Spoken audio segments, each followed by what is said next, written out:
মা বলেন, আয় আয় চাঁদ মামা, টিপ দিয়ে যা, চাঁদের কপালে চাঁদ, টিপ দিয়ে যা। মায়ের গান শুনে আমি খুব খুশি হই। দেখতে না পেলেও এভাবেই হাতের স্পর্শে অনর্গল পড়ে যাচ্ছেন বই। প্রতিবন্ধকতা দমিয়ে রাখতে পারেনি অদম্য দৃষ্টিজয়ীদের।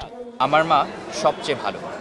আমাকে ঘুম পাড়াবার সময় কি সুন্দর গুনগুন করে মা গান করে। ইচ্ছাশক্তির কাছে হার মেনেছে দৃষ্টিহীনতার বাধা। দৃষ্টি না থাকা এসব মানুষদের জন্য লেখা এই বিশেষ বইকে বলা হয় ব্রেইল প্রকাশনা। পড়ার পদ্ধতিও ব্যতিক্রম। এই ব্রেইলটাকে আমরা 6 ডটের সাহায্যে লিখে থাকি। ডান দিক থেকে হচ্ছে 1 2 3 লেখার সময় বাম দিক থেকে 4 5 6। যেহেতু এটা বোর্ডের মধ্যে লেখা হয় এবং উপর থেকে পুশ আপ করার কারণে পুশ করার কারণে ভেতর থেকে একটা প্রতিবিম্ব সৃষ্টি হয়। তারপর এটা উল্টে যায়, উল্টে যাওয়ার পরে হচ্ছে এটা বাম দিকে 1 2 3, ডান দিকে 4 5 6 চলে আসে। এখন এখানে লেখা আছে আমার একটা মা আছে। এটা কিভাবে হলো? আমি যদি বামে 1-এর ঘরে ফোঁটা দেখেন নাই, এখানে নিচে 2-এর ঘরে একটা ফোঁটা আছে, 3-এর ঘরে একটা ফোঁটা আছে, ডানের উপরে 4-এর ঘরে একটা ফোঁটা আছে, নিচে 5, তারপরে 6-এর ঘরে ফোঁটা মিসিং।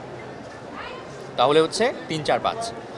তারপরে হচ্ছে ম নাম্বারটা হচ্ছে বামে 1-এর ঘরে একটা ফোঁটা আছে, 2-এর ঘরে ফোঁটা মিসিং, নিচে 3-এর ঘরে ফোঁটা আছে, ডানে 4-এর ঘরে ফোঁটা আছে, নিচে 5 6 ফাঁকা। মানুষ দৃষ্টিহীন বলেই অন্ধ নয়, মানুষ মূলত প্রজ্ঞাহীন বলেই অন্ধ। এই স্লোগানকে ধারণ করে পিছিয়ে পড়া এই জনগোষ্ঠীকে এগিয়ে নিতে কাজ করে যাচ্ছে স্পর্শ ফাউন্ডেশন।